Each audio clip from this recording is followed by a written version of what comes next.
George, welcome to the Accelerating Business Podcast, the pandemic edition. Great to have you with us. Where are you talking to us from? Louis, no, it's great to be on. It's always good to catch up with you. I'm on the New Jersey side. I'm 5 miles from New York City. It's from where we are. I mean, we can literally see New York City, but it's like this Gotham place that you're not supposed to go to, right? So, but we're about 5 miles. So what is that? 8 kilometers from New York City.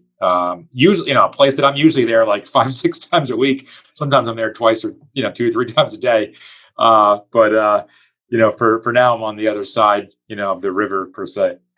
I know we're going to talk for an extended period about what you do, especially in the coaching context. But this obviously is a disruptive time.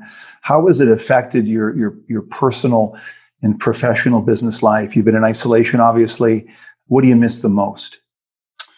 Oh, I miss it's a great question. I miss the non-Zoom, interaction, right? Like I miss I've built up a bit. So we have 3 businesses. The first one is an 8-figure executive recruiting business. The second one's a 7-figure branding business, and the third one's is a coaching business. But all that, I guess the common denominator between all 3 of those is just people, right? And I miss that person-to-person interaction, especially in New York City. There's so much, and I travel quite a lot, but that, hey, Lou, let's go have a drink after work. I'll meet you, for a quick drink. Right.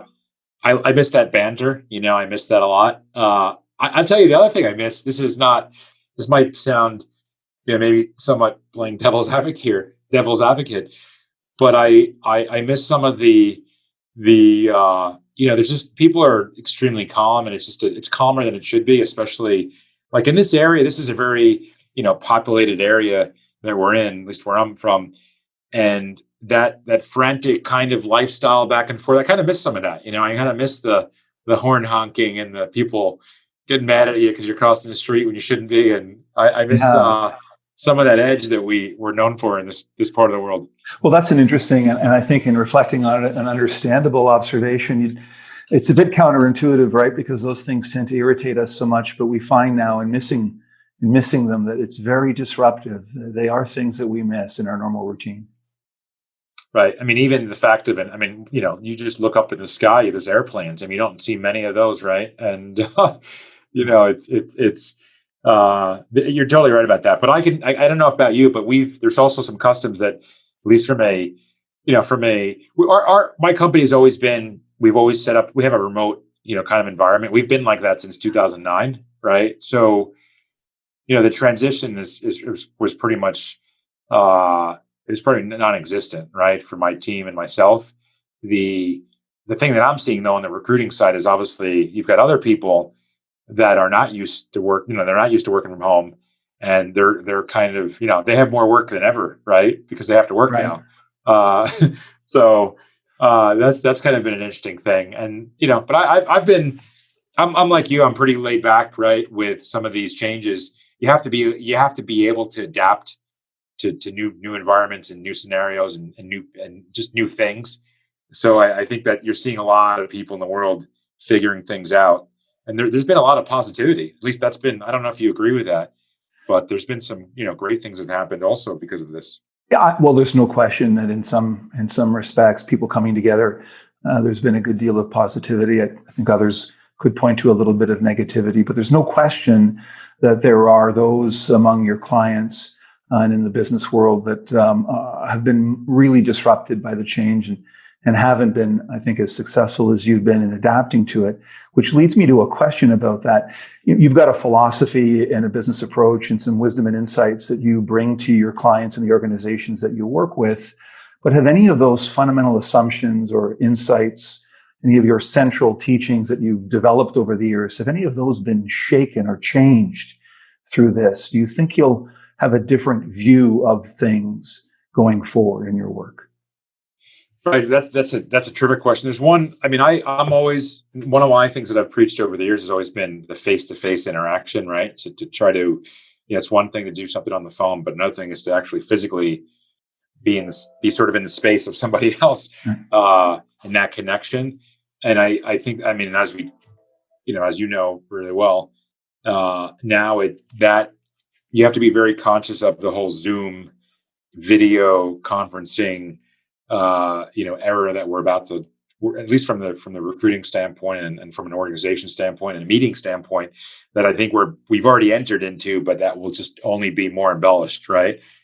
So there's things like, I mean, Lou, I'm telling you, I just bought a professional camera, right? We've got lighting, we're buying cameras, we're buying all of these things, right? That why would a guy who runs an executive recruiting firm, right? Why would I even care about those things, 10 months ago, right? Or a year ago. And now, we're the proud owners of, I don't know, I just bought a Canon M50, and I'm sure that people will tell you that that's a terrible camera to buy. I don't know. But that presence, like you and I just now, right before the call, I mean, you and I were just chatting via video, right? Just so we can meet each other. Normally we'd meet over a drink either in Canada or here in the States, right? So that's Right. I think that's the shift, right? And I'm not saying that I've been on, I don't know, 50 shows in the last 2 or 3 months. So I'm personally getting used to that. But I have clients and I have candidates that, I mean, I'm telling them, and I'm preaching this to them, but that you have to get ready for that, because that is the next wave of how people will do business and how they'll hire and do deals. And that's a polish that you have to me, it doesn't seem, to some people it's natural, but I think it's a practiced event, right? So it's I think that's the shift, at least for me personally and professionally. It does, obviously raise a question as to what's going to happen in the future, which is itself contingent on whether we get a handle on the pandemic and the virus, and whether there's any prospect of life returning to normal. But let's assume for a moment that it largely does, and humans being humans, we revert back to old behaviors. How difficult is it to consider, to adapt, to survive in an environment that's largely digital, for those that are going to continue in that space and develop relationships, which is so much about what advancement and success professionally is like? It's difficult to do on Zoom. What's your advice to your clients about that?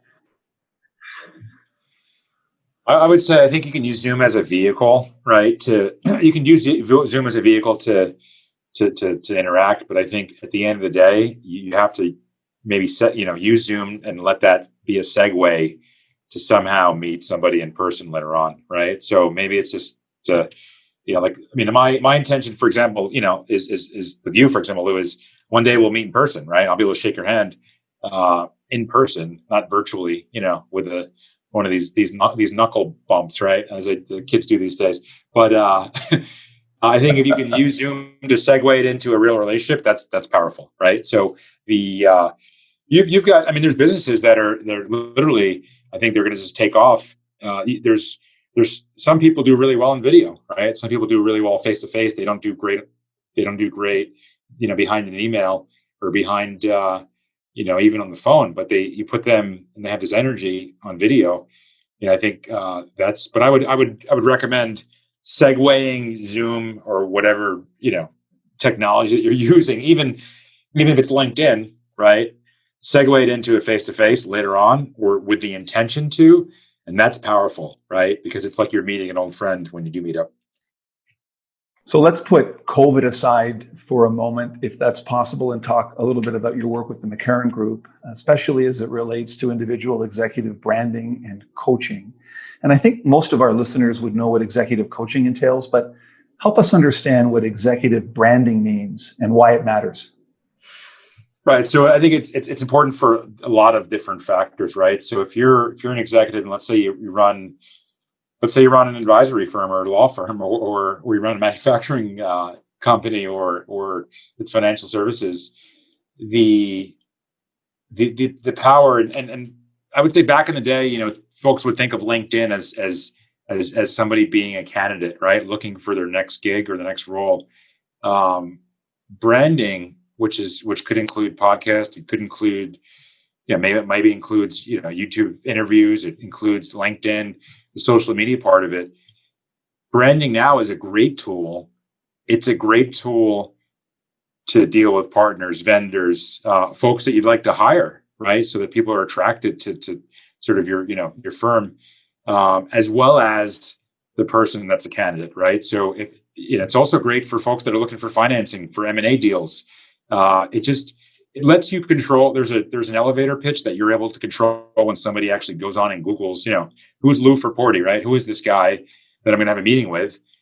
When they Google you, you're able to control some of that messaging. And I think I would say that some of the really savvy execs, picked up on this probably 4 or 5, 6 years ago. Most executives are pretty aware of it now, but there's a multifaceted reason why, if you're not thinking about your social brand, it's a mistake, and that's an important thing. And I'd like to conclude with one last thing, which you hear all the time, and I hear this from executives. They'll say, George, I don't use LinkedIn. I'm not a LinkedIn kind of guy, right? And I understand that point, but you have 7 billion people on this planet, right, that have access to that account. You better think about being a LinkedIn guy, and if you go out someplace, a restaurant, you meet somebody, it could be a deal. They're going to Google you. LinkedIn is the first thing that shows up. They're going to look at your social media. They're going to look at other things you've done. So that it's a really, really important thing. And it gives you an opportunity to sell and properly manage your elevator pitch. It seems to me in listening to your answer, George, the idea of branding and positioning that way isn't really just transactional. It's not about simply when you want to look for a new job. It's something that's constant. It's an obligation, certainly a tool that yields results as a constant practice or discipline. Is that fair? 100%. I think it's part of the equation, right? So this is a question that I get a lot. We'll deal with folks they'll come to us and they'll want us to revamp their let's say their CV and their executive board resume and their biography and the LinkedIn. And we always sort of preface it with, this is only 15% of the equation, right? Like, we could do the most wonderful work for you on the branding part of it, but the sort of the strategy that you have to implement this is almost, it's more important. I'll give you the example of, I've got my mother, she's 79 years old, she has dementia, right? So, we live across the street from them, and so we get to see them. But if I were to buy her a brand new iPhone today, right, it doesn't matter how great that phone is. It's the fact that you need to be able to implement the use of that phone. And somebody might not find any use for it. Somebody might make a couple $1 million using that phone. So you need to think about your strategy once you have your brand together. And the strategy is, in my opinion, my professional opinion, it's 80% of the brand problem. Some people get confused and they get kind of stuck into this, if they tell the story properly, well, everything will be gold. It doesn't work that way. You have to really think about your network and your power base and who you know and who you've worked with and people that, that used to work for you. And there's all that dynamic. And that's when you combine that, that's sort of a magical combination for yourself. Well, it does raise an interesting point. When people think about brands, they think about products, but the reality of brands, as you know, is that brands, in a sense, are a promise of what the product is or who the person is. And there's nothing more disappointing in life than a lot of brand hype that gets you excited about a person or a thing, and then, of course, the reality of it doesn't quite meet the expectation of it. And so, when you talk about the necessity, the 85% of what the equation is after the brand has been properly positioned, what does it take to align the packaging with the person? Because when you talk about strategy, what I'm hearing is the reality of behaviors, that a person's behavior really is that strategy and how they live the brand. How do you make that align? How difficult is that? It's sort of an open-ended question there. I think it depends on the person, right? Some folks are just naturally, they're able to put those two pieces together, and other people have a hard time with that. And that's obviously why they hire, firms like mine or other coaches or other. But the problem that most folks have is that it's like, in a lot of the executives, they want a quick sort of ROI, right? And what's the ROI on doing this one task? And it's sometimes it's a sort of implicit, intangible ROI.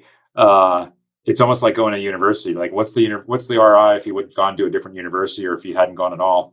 And I think some of the executives that understand that it's a long-term play and it's just part of the equation, and it's just, it's part of the storyline. They do really well in that kind of environment. The folks that want to figure out, the exact math behind, the branding exercise, I think, they're kind of missing the point on why they need to do this. So that's kind of the disconnect I see between the two.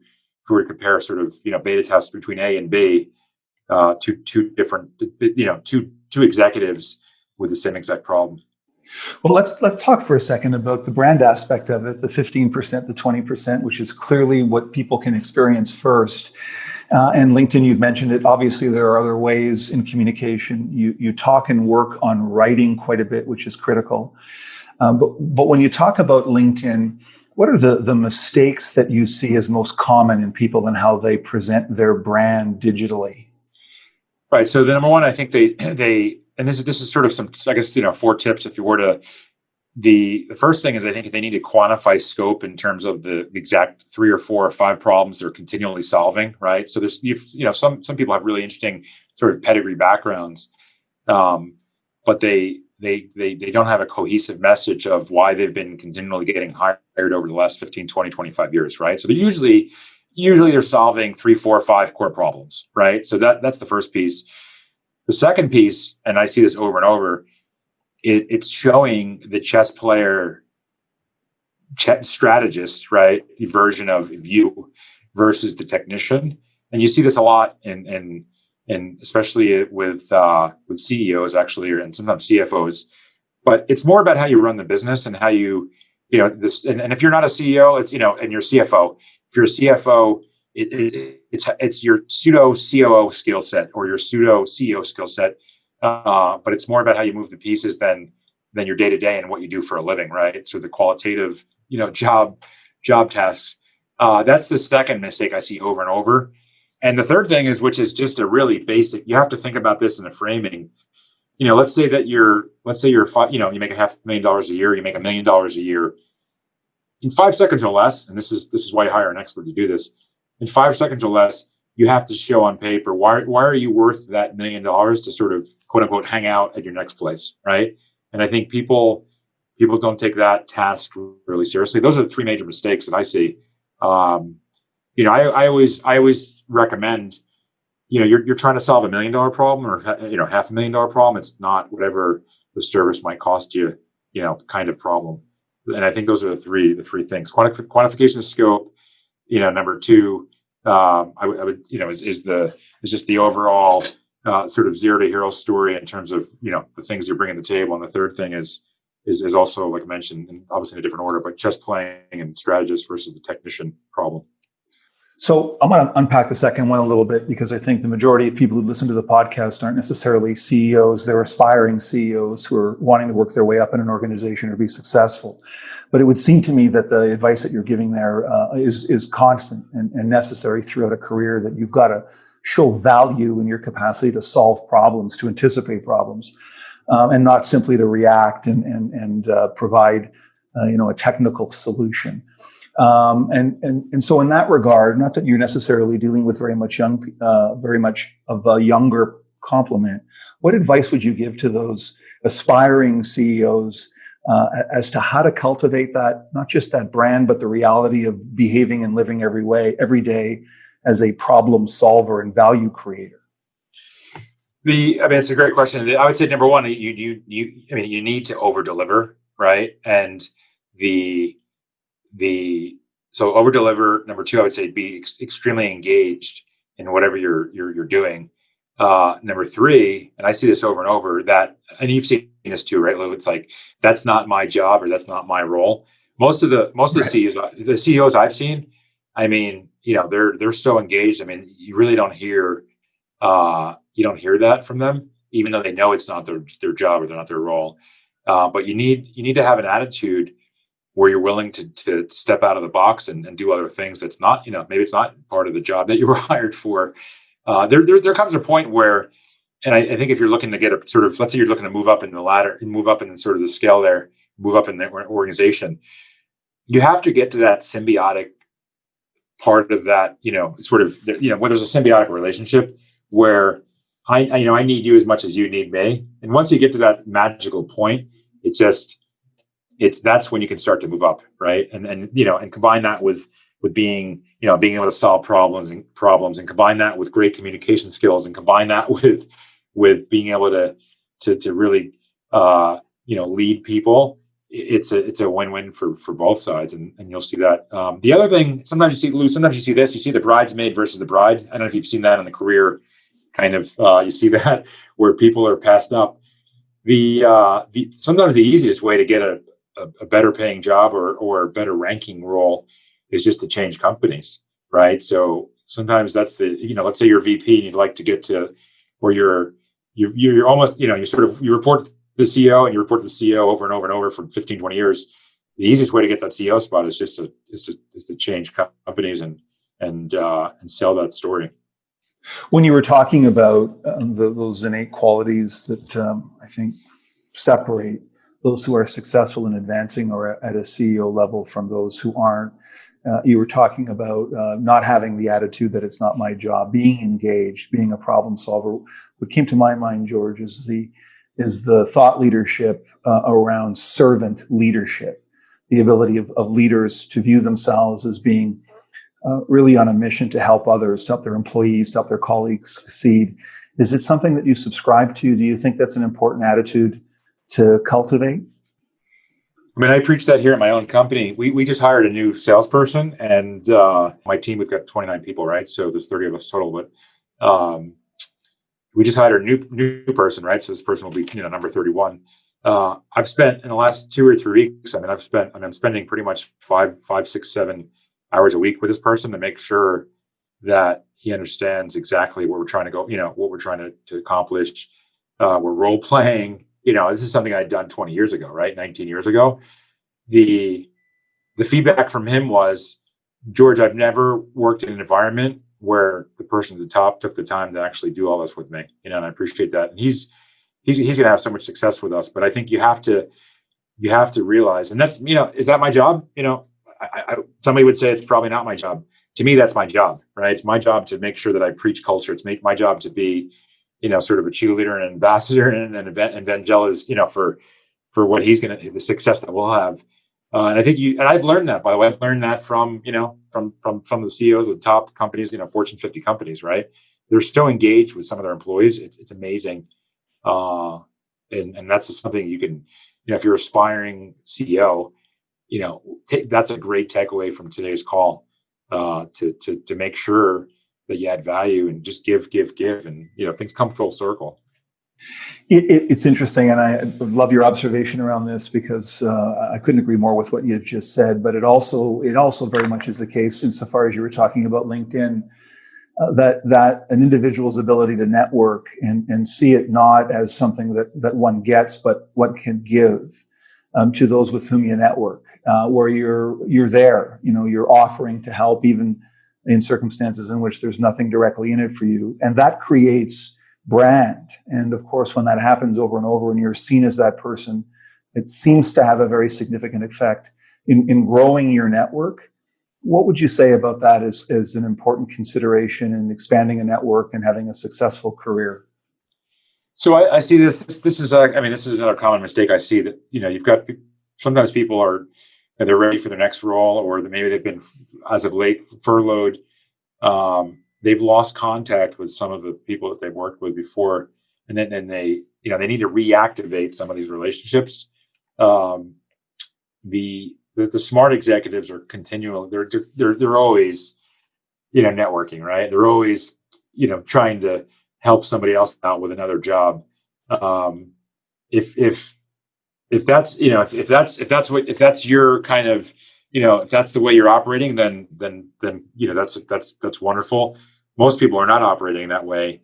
You have to be very careful. I mean, I get this, coming from the recruiting side, I meet people literally every day that say, "Hey, George, can you get me a job? Can you get me this or get me that?" And maybe they've met me for 25 seconds, right? They don't know anything about me. Right. It's just, I don't know. How many times in your career has somebody asked you for a job, right? Or they asked you to get you an in here or there, and you kind of cringe when you hear that, right? And it's when it becomes genuine, because they were just giving. And I think over delivering goes back to that message of over delivering during your whole career. Asking for a favor or asking to be part of somebody else's network is extremely important. There's a statistic, by the way, Lou, that there's an 85% chance that you'll find your next role through 6 degrees of separation, right? So, and then I think the other part is through guys like myself and companies like mine. This is when you get to a certain level. So you need to be really conscious of that, right? Somebody knows somebody that knows somebody will get your next job. Maybe they'll get your next client, right? So you have to continually just try to help people out. I was on a podcast this afternoon where somebody had actually asked me, George, could you recommend me to these three people? I noticed these three people, and I told my team, send the person 10 people, right? So he had asked for 3, we're giving him 10. So you need to over deliver on things that you promise, and that's how you build a long-term career. When you were talking about the over delivering, that's a skill. It's something that can be done. So much, it seems, of what makes an effective leader or speaks to how people are promoted appears to be about certain innate qualities. And some believe, and I'm curious as to your views on this, that success is about those innate qualities that folks are born with. Some folks have it, some folks don't. But do you think that success in business and success as a leader is entirely dependent on what you're born with, or can you learn and develop those skills in a way that leads to a successful career? But I think it's proven that you have to, I think everybody has a core skill set. And the other things you can learn. I really don't believe that. I mean, I've been quote unquote selling for a long time, but it's something that I have to always practice, right?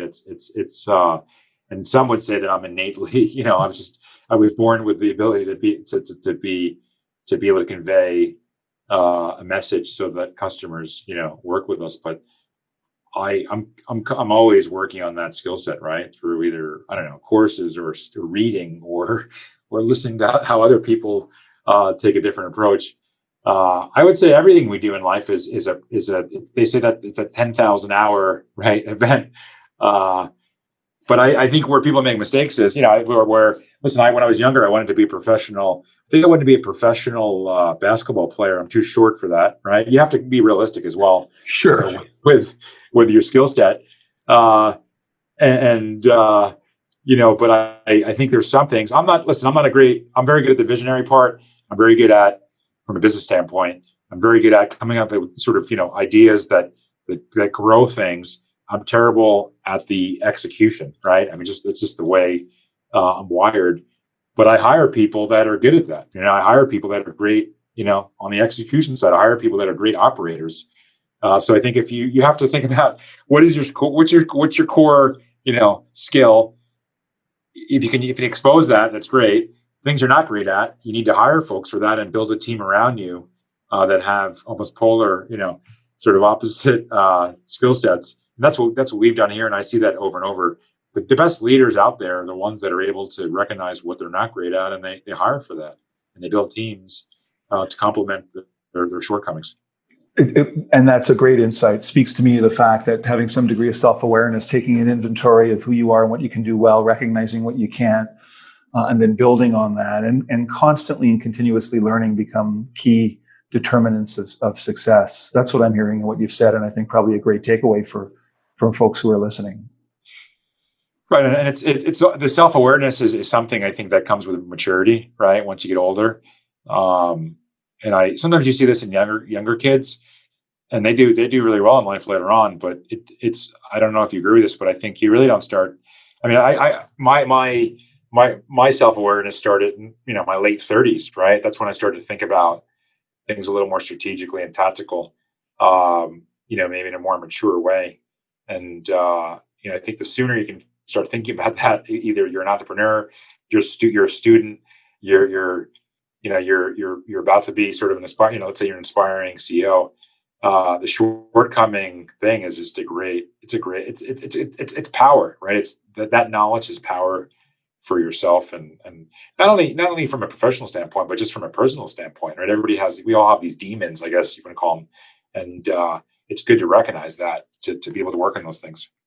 I noticed in the descriptions and writings that I read of you, clearly you understand the importance of vision and dreaming, and you have a tolerance for failure. And I say that because of what you've just said.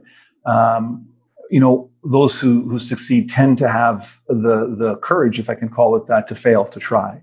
But when it comes to the question of self-awareness, failure can be a great teacher. It's massively important in terms of growth and success if you can learn the lessons that failure yields, rather than, for example, blaming somebody else or not understanding why you failed and how to do better.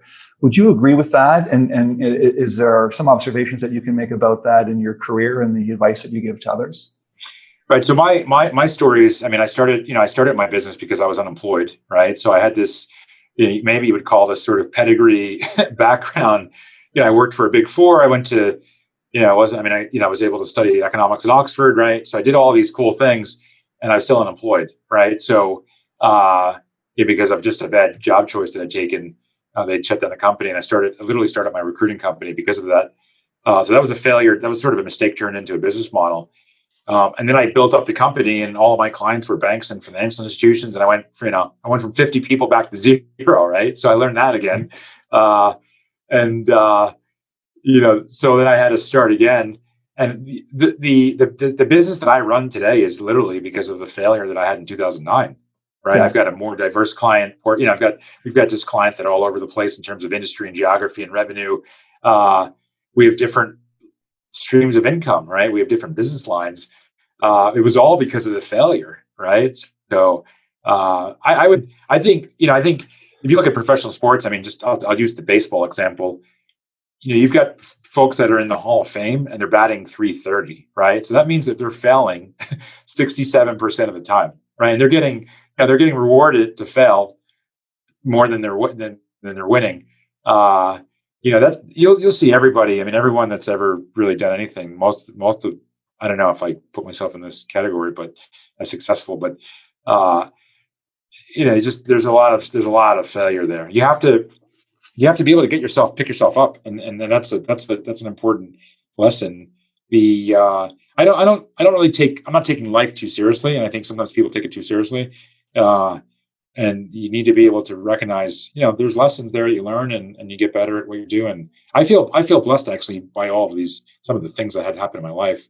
To me, it's like this bank account of knowledge, right? These Right. experiences.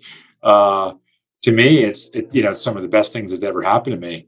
And by the way, in 2009, to give you, just to paint that picture a little better, I was financially just so irresponsible. I'd lost 2 houses, right? Because I was so leveraged with cash. I did so many things wrong, and now in this COVID-19, sort of era, I'm getting to reap some of the benefits of my losses in 2009. So to me, it's a blessing that I had some of those major failures. 2009 took me 2 years to pick myself up, quite frankly. So that was a long, 2009, 2011, rough couple of years there for me and my business. No question. And you're talking about failure and using the example or metaphor of baseball. I was reminded of that iconic Michael Jordan ad. I don't know if you remember it, back in the day, where he is in a basketball court shooting hoops, and over the narration is him talking about all the shots he's missed in his career. Right. And of course, that the ability to be able to tolerate failure and keep going, clearly critical in his life. But it's funny, in reflecting on that, it's one thing to have the capacity to fail and the willingness as an individual. In my experience, organizationally, where there's a real challenge is in more senior leadership, having a tolerance for failure in others, and seeing that as an opportunity for growth for those within an organization. And frankly, being transparent and encouraging of people taking chances to fail, because obviously so many in organizations are afraid of the consequence of their failing and what the implications are for their career. Is that something that you've experienced in your work with leaders and in businesses? Well, that's usually, you see that in a lot of toxic work environments, right? Where people are not allowed to fail. And you see that over and over. Usually, that's a key indicator that there's a toxic work environment, right? Or or they've just hired the wrong person, right? Or the wrong person's in that spot, or maybe they shouldn't. There's a point where I think where when you work with somebody, they you sort of give them multiple chances, and some people are not fit out for they're not suited for certain tasks or certain roles, right? Um, the but I've seen, I think I've seen more of the toxic environment, where people are afraid to take to take chances. They're afraid to create risk, and but I would say, as if you're a leader and your team is afraid to do that, then in general you have a bigger problem than just that one person, right? You have a cultural problem over and over. I've seen, the interesting thing is I've worked with people that are making from $300,000 a year to 4 to 5 million, right? And we've done a lot of placements like that.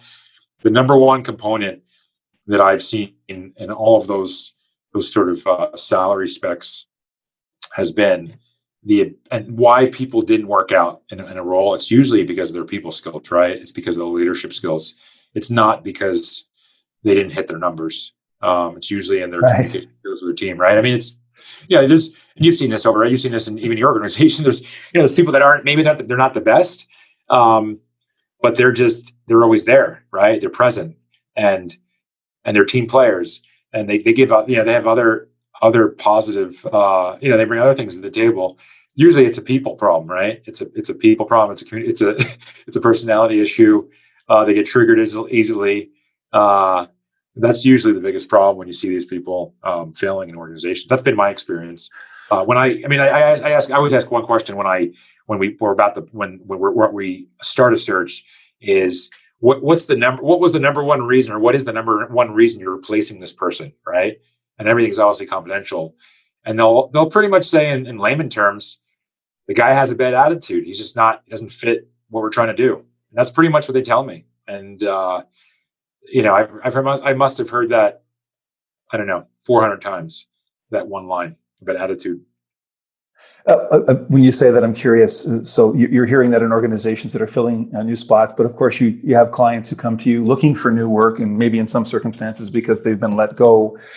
Is that actually a conversation that you have with those clients in terms of you're looking to be successful in placing them, or is not something that you say, but you're looking to see whether they have a bad attitude, which is obviously going to complicate the conversation? How does that factor in? I mean, it's some, and I'm I have one of these personalities where I'm probably not a great cheerleader, right? So I sort of preface my advice to them, with that first, that listen, I'm not here to be your cheerleader. I'm here to sort of give you, Right. real counsel on what you need to do. And this is why you've been the bridesmaid, not the bride, 15 times in a row. You need to change these four or five things, right? Some people, listen, some people don't want to hear it, and some people are really willing to hear it. The ones that are willing to make that change, they do really well later on. That's a tough conversation, right? I mean, when you tell somebody Absolutely constructively what their shortcoming is, in your situation, I mean, how many times have you let somebody go because you a lot of times it's an attitude problem, right? I mean, I don't know if you agree with that, but 100%. yeah, and it's that lack of engagement, right? It's that lack of, it's not that they didn't dot their I's and cross their T's. It's that fact that they didn't care about doing that, right? And or they just don't treat it like their own business. That's the biggest problem that we have. Is we need, we work with people. They might work for an organization, but everybody that we're working with, and they're most of these folks treat it like it's their own business, it is their own business. But it always comes down to that. But that's a tough conversation to have with people that are paying you to be honest with them. Some don't want to hear it. Some tell you about all the great stuff they've done, and I get it. But there's a reason that they're on the market, and especially if they're unemployed sometimes. There's a couple of things that come to mind when you mention that, maybe not related, maybe related. One of them is that I recall in dealing with medical malpractice litigation, seeing some research that suggests that the highest percentage reason for physicians being sued for malpractice has not to do with their competence or whether their negligence, but their bedside manner. That litigants were more likely to sue a physician even if they were competent and provide competent service because they were jerks. Right. And less likely to sue incompetent physicians who had a wonderful bedside manner and who they liked. Right. Well, listen, I mean, I can tell you this. I mean, we have like a laundry list of just amazing clients, and it's not because I'm the, smartest, recruiter guy out there. It's just, maybe in terms of the relationship piece, I might play that better than my competition, right? So you're spot on about that. I can see. I mean, it's hard. It's hard to do harmful things, or maybe that's what's perceived harmful to good people, right? It's just you don't want to, if you give them a second chance. So, I have a guy on my team. He's I'm not going to mention his name, but he's sort of like this. He has symptoms of like ADD, right? So it's difficult to manage him sometimes. The best management is I just I learned how to, I hired somebody to teach me how to manage that kind of personality, right? Because he's a good guy, like he's a good guy. And maybe in other organizations they would have maybe let him go. He's worked for me now for 5 years, right? So I was able to manage him a little better, and and I just accept some of the mistakes he makes, right? So Just out of curiosity, Joe, I'm interested in this both from a leadership perspective, but also individually. In terms of either self-assessment or recruitment, are you a believer in the usefulness of psychological assessment tools like Myers-Briggs? Are they a part of your routine? And if they are, is there a tool of that type that you think is particularly helpful? I mean, I'm biased towards this, but in 100% we use this. We use this to hire people. Myers-Briggs, there's Clifton Strengths, there's the DISC 360, right? A lot of these tools, and a lot of them are even free online now these days. But I'm a firm believer of hiring people that don't fit into your person. So it doesn't make sense to hire, if you've got a team of 50 people, it doesn't make sense to have 49 entrepreneurs in your team, right? So, it's like the recipe for it's a recipe for disaster. Everybody that we work with, we test. I mean, we once a year we actually take the test. Everybody takes the test, and we actually share the results with everybody shares the results, right? I think it's cool to see. It's cool. Yeah, it's interesting to see what Lou's profile is, right? And you're like, oh yeah, that's a spot on assessment. Or you learn something about other people that you maybe wouldn't assume, and then you can give them more responsibility to do other things. I mean, does your firm, do you test as well with new hires? No, not generally. And frankly, in the legal industry, it's not terribly common to do that, although it's something that I've looked at a lot and feel strongly about. I think it's a useful tool to have, right? Both for self-awareness and both to see how people would complement an organization in terms of their attributes. Because let's face it, if what you're doing is exceptional as a branding consultant for a person, sometimes what I'm looking at in terms of hiring isn't necessarily what I'm going to get. And right. The tool helps to shed some light on that. Well, the interview in itself is flawed, right? And the whole interview process and how people meet and hire people and this is, going back to this is just even going back to the whole video presence, right? Of having even that's going to be flawed, right? You're going to find, and I think you'll see litigation one day actually on this. You'll see litigation where people working from home will say, listen, I don't want to give my employer the right to see me on video, right? Even though I work from home, right? So I don't know if there's litigation out there so far, but because there will be bias, right? There's going to be bias, in the environment, right? There'll be bias based on what the person looks like, bias based on, it's any tool you can have to better assess people, to better assess possible hires is a great thing. And I guess, I mean, do you think there's a reason that the legal profession doesn't have that as a practice to test folks, or is it? I mean, do you think what do you think the reason for that is? So I can't say that I know for sure, but I think so much of what the legal industry does is rooted in its history, and the profession itself isn't operating on the same plane as many of the businesses it serves in terms of its practices. It's very tradition bound, and I think that's part of the equation. We don't and haven't traditionally used that. I think lawyers depend very much, maybe overly so, on their sense of their judgment and intuition, and just aren't used to using tools of that type. And look, it's going to change. I think certainly some firms are doing that. Probably will increase over time, but we're not there yet for sure. Right. Right. I mean, would you say you're 15% there, 30%? What percentage would you probably, if you were to give it a sort of a ranking or rating, what percentage do you think you're? Well, I'm going to say 15 would be charitable, but there's a related, I think there's a related and interesting observation about that. Both in the US and in Canada, so much of our hiring generally is a function of the university law school mill in terms of academic performance. So generally, historically, you're looking for the top students from the best schools. The reality in my experience, and maybe that's just because I come from a hard scramble background, is that often the most successful lawyers are those that have really developed soft skills, and their academic performance really just measures their ability to do tests. But the ability to succeed in an organization and with clients, which is so dependent on relationship skills, isn't really measured or valued. And it's those things that become important in assessing a candidate, which I think would be helped in terms of insight by using those tests. And we use proxies for them, right? I mean, you're looking at a resume, I tend to look for high levels of achievement in team sports or athletics, significant accomplishment in things outside of their chosen field, whether it's music or something else, which shows some aptitudes that are critical, or life experiences that I think reflect a person's nature and who they'll be in the organization. It's funny. And at that point, I notice you've done a hell of a job in creating that story in the material that you share about yourself, including the fact, for example, that you're an ultra marathoner. Found that very interesting. There are all kinds of stories in how you present your brand. I obviously know that that's important to you.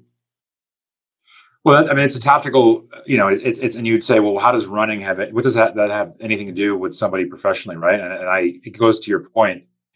It's the mindset, right? It's the fact that somebody, took the time to figure out how to run 80 kilometers or train for that. Right. There's a discipline to that.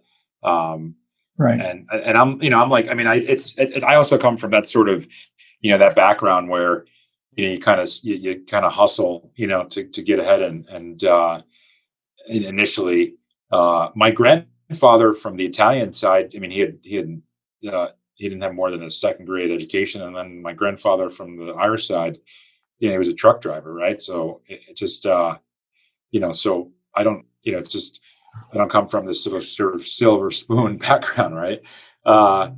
But I can tell you the one thing I learned, you learn is, and I don't know about you, but I would almost bet you $1. I mean, I get up at 4:30 in the morning, and you're probably one of these guys that gets up at 4:30, 5 o'clock in the morning, right? Is do some sport. Yeah. Yeah. I'm laughing when you referenced an Italian and an Irish background, because if you were a chemistry experiment, you mix those two chemicals together, it makes for a pretty explosive cocktail. Yeah. It's I've got a cool, Irish last name, and I've got the Italian nose, to go with it. Right. So it's good to, but it's that, I'd taken a picture of this was on Father's Day. It was a Sunday. It was 8:30 in the morning. I took a picture of the parking lot of the office building I'm in. Right. And I was the only car in that whole building, in the whole lot. Right. And sometimes people say to me, and they'll come up to me and say, "Hey, George, like, what's the secret? What's your secret? What's your trick? How do I do this?" And, I guess I'll preface that with, I was at work at 8:30 in the morning on a Sunday, but I'd also run like 20, it was like 20 kilometers before that, right? Before I got to work. So, I'd done more than most people do on a Sunday. It was Father's Day as well. I mean, I was there for a couple hours, but it's that go get 'em hustle, right? And that's hard to hire based on a school or an academic relationship, and I agree with you. Yeah. I was, so I'll go back to the reference to the Oxford thing. There are a lot of smart people at that university, but I also met a lot of people that weren't so bright, and you see that everywhere, right? You've got some top universities in Canada. Not everybody is not everybody comes. If you went to McGill, it doesn't mean that you're the brightest guy in Canada. It's there's a lot of people that aren't. So I agree. It's that hustle, that scrappiness that gets people at the end of the day ahead. I couldn't agree more, George. Listen, as we're wrapping up here, I got one last question for you. Obviously, there's an enormous amount of self-help and business literature and learning out there, and no shortage of folks who are popular today in conveying advice and wisdom. Among the thought leaders that are out there, and Simon Sinek comes to mind, who's somebody who's quite popular. Are there thought leaders, writers, speakers today that you think are particularly relevant and helpful that you would recommend? Right. So there's one person actually, in talking about Simon Sinek, who wrote, right, I think it was the book Why, right? What was the Correct. book Among Why? others. Yeah. Right. There's somebody actually that interviewed him. There's a guy, he's actually Canadian, Rock Thomas. Have you heard of him? I don't believe that I have. So he's a real estate, he's multimillionaire. He lives in Montreal. Yeah. When he was younger, he was told as a kid that, like, hey, you're not really worth anything, from his father, right? I mean, it's a very difficult upbringing, and he grew up with this terrible. So he started this movement called the IM, right? The IM movement. And he works with executives and he works with leaders, and he's got a podcast. I was on his podcast a couple of months ago, but he's got this movement. But he's a Canadian guy. He's really interesting to listen to. His name is Rock Thomas, right? There's a video on Goldcast, if I remember correctly. I think it had 6 million, 7 million views. Really interesting. But it talks about, like, you defining who you are, right? Like you, not somebody else, right? Lou is going to define who Lou is and not someone else. Really, really interesting to listen to. And I'm a fan of. Are you a fan of? Are you a Tim Ferriss fan? Do you like Tim Ferriss? Yes, I do. Yeah. So I'm just fascinated by these life hacks, So I'm a Tim Ferriss fan. I'm fascinated by pretty much everything he does. I've been a fan for years. He's kind of interesting to listen to. The problem right now is there's so many gurus, right? Have you noticed that? There's these people on YouTube and Instagram. There's all these experts, kind of working from their garage. It is hard to separate the pretenders from the real ones. Yeah. It's also true, though, that for those, especially younger folks who are looking to be exposed to new wisdoms, back in the day, George, when we were kids, if we were going to do that, we had to go to the library and check out a book. Right. There's just an enormous amount of information in a variety of different ways that you can get. You just need to be able to figure out how to separate the wheat from the chaff. Exactly. And I can tell you, I guess I could finish with this on my side, but the ability to be able to, like you say, is to prove just yourself, and with just access to online tools doesn't cost much, right? But if you have to find the right people, if you're financially able to afford it, you can hire people to help you that and just to speed up the process. And that's one of the things that I wish I had done sooner. Sort of invest in myself, invest in coaches and sort of people that could help me grow. Because as a this when the more that you work and the more that you kind of get involved with life and kids and marriages and other things, you stop growing as a person. And I think if you can pay people to help you, it's a blessing financially. But if you're a younger kid out there and you're listening to this, be careful of this overnight success story about how if you sell 20 widgets, then you're going to become a millionaire. I've been 20 years. I mean, I can tell you right now, it took me about 15 years to figure this out, right? So, the last 5 years have been terrific, but it took me 15 years of hard work to really kind of, quote unquote, rig the system, right? To be able to do what I do now. So, George, that's a phenomenal bit of advice to end the podcast on, and we'll be obviously putting particulars of who you are and how to get a hold of you on the site when we release it. I want to thank you very much for taking the time to be on the Accelerating Business podcast, and I wish you all the best. Lou, I appreciate the intellectual, you're just a great interview. It's just a different style, and I appreciate that. So thank you. All right. Take care, my man. Thanks. Thanks for listening to the Accelerating Business Podcast, powered by Gowling WLG. If you'd like to be a guest or for more information, please visit gowlingwlg.com, Accelerate Podcast.